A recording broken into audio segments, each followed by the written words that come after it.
यहाँहरु सम्पूर्णलाई प्रविसँग YouTube च्यानलमा स्वागत छ। आजको यस भिडियोमा हामी विन्डोज 7 को हार्डवेयर रिक्वायरमेन्ट्सको बारेमा जान्दछौँ। विन्डोज 7 इन्स्टलेसन गर्नको लागि के हार्डवेयर रिक्वायरमेन्ट्सहरु चाहिन्छ भन्ने विषयमा हामी आज यस भिडियोमा हेर्छौँ। विन्डोज 7 अपरेटिङ सिस्टम माइक्रोसफ्ट विन्डोजले डेभलप गरेको सफ्टवेयर हो। यसमा Windows 7 professional ultimate home use भन्ने प्याकेजहरु आउँछ। विन्डोज 7 अपरेटिङ सिस्टममा प्रोफेसनल अल्टिमेट होम प्रिमियम भन्ने बिजनेस भन्ने चाहिँ यसमा आउँछ।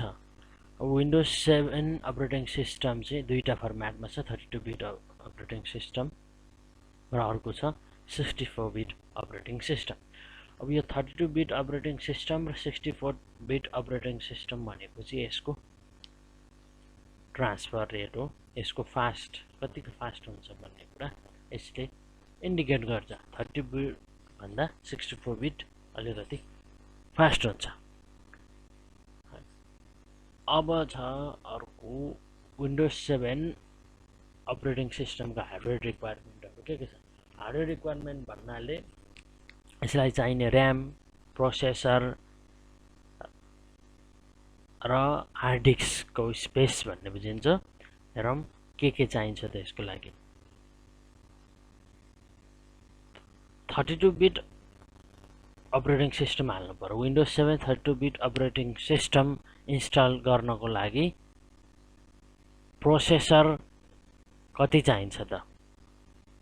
मिनिमम 1 गिगाहर्ज प्रोसेसर चाहिन्छ 32 बिट अपरेटिङ सिस्टम इन्स्टल गर्नको लागि, र यो भन्दा माथिको भयो भने पनि हुन्छ। यो भन्दा माथिको फास्टर प्रोसेसर भयो भने अपरेटिङ सिस्टमलाई कन्ट्रोल गर्न, अपरेटिङ सिस्टमलाई रन गर्न चाहिँ फास्ट हुन्छ।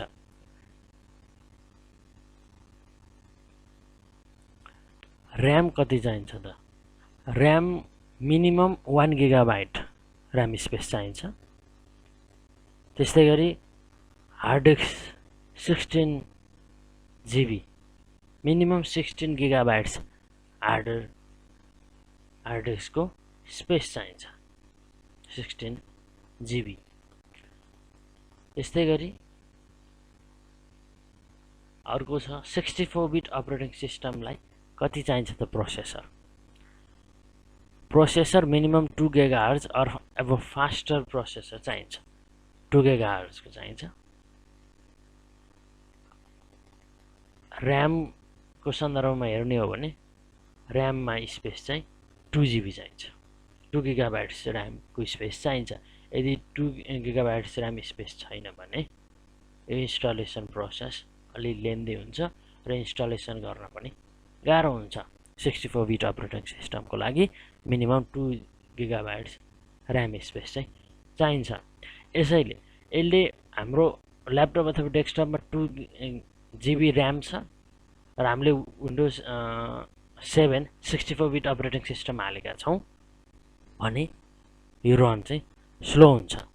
मिनिमम 2 जिबी र्याम स्पेस यसको लागि किन चाहिन्छ भने इन्स्टलेसन प्रोसेसको लागि मात्र 2 जिबी स्पेस चाहिन्छ, र यो रन हुनको लागि, स्मुथली रन हुनको लागि, कुनै बिना प्रब्लम ह्याङ नहोस् भन्नको लागि चाहिँ हामीले र्यामको स्पेस चाहिँ बढाउनु पर्ने हुन्छ, र्यामलाई अपग्रेड गर्नुपर्ने हुन्छ। 2 जिबी र्याम स्पेस यसले गर्छ भने हाम्रो लागि 4 जिबी सम्म चाहिँ र्याम चाहिन्छ नै।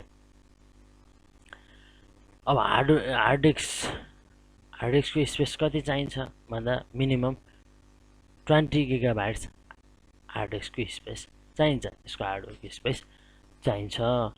यसको लागि अब हार्ड डिस्क त हामीले नर्मली 500 जिबी हार्ड डिस्क राख्छौँ। 500 जिबी हार्ड डिस्क राखिसकेपछि 20 जिबी हार्ड डिस्कको स्पेस विन्डोज 7 64 बिट अपरेटिङ सिस्टमलाई दिन हामीलाई कुनै गाह्रो भएन है। मिनिमम 20 जिबी गिगाबाइट्स चाहिँ हामीलाई चाहिन्छ नै है। अब पछिल्ला योभन्दा पछिल्लो भिडियो, अब आउने भिडियो चाहिँ इन्स्टलेसन, यो विन्डोज 7 को इन्स्टलेसनको प्रोसेसको बारेमा, कसरी इन्स्टलेसन गर्ने भन्ने प्रोसेसको बारेमा आउँछ। र यसको कन्क्लुजन के हो भने विन्डोज 7 अपरेटिङ सिस्टम 32 बिट अथवा 64 बिट अनुसार फरक हार्डवेयर रिक्वायरमेन्ट्स चाहिन्छ। जस्तो माथि पनि भनिसकिएको छ, विन्डोज 7 32 बिट अपरेटिङ सिस्टमको लागि 1 GB मिनिमम 1 GB ऱ्यामको स्पेस चाहिन्छ भने 64 बिट अपरेटिङ सिस्टम हाल्नु पऱ्यो भने 2 GB ऱ्यामको स्पेस चाहियो। त्यस्तै हार्ड डिस्कको मामलामा 16 GB फ्री स्पेस चाहियो हार्ड डिस्कलाई। हार्ड डिस्कमा Windows 7 32 bit operating system install गर्न भने 64 बिट अपरेटिङ सिस्टम इन्स्टल गर्नको लागि 20 GB हार्ड डिस्क स्पेस चाहिन्छ। प्रोसेसर 2 GHz चाहिन्छ 64 बिट अपरेटिङ सिस्टमको लागि भने 32 बिट अपरेटिङ सिस्टमको लागि 1 GHz फास्टर प्रोसेसर चाहिन्छ। आजको भिडियोमा यति नै। अहिलेसम्म हजुरहरूले यो च्यानललाई लाइक गर्नुभएको छैन भने लाइक गर्नुहोला, त्यस्तै सेयर गरिदिनु होला। र यो भिडियोमा के कमी कमजोरी छ, के सुधार्नुपर्छ त्यसको लागि कमेन्ट बक्समा गएर कमेन्ट गरिदिनु होला। त्यस्तै गरी अहिलेसम्म यो च्यानललाई सब्सक्राइब गर्नुभएको छ भने सब्सक्राइब गरिदिनु हुन अनुरोध गर्दछु। त्यस्तै नजिकै रहेको बेल आइकनलाई पुश गरेर नोटिफिकेसनहरू हजुरहरूले पाउन सक्नुहुन्छ। Thanks for your precious time.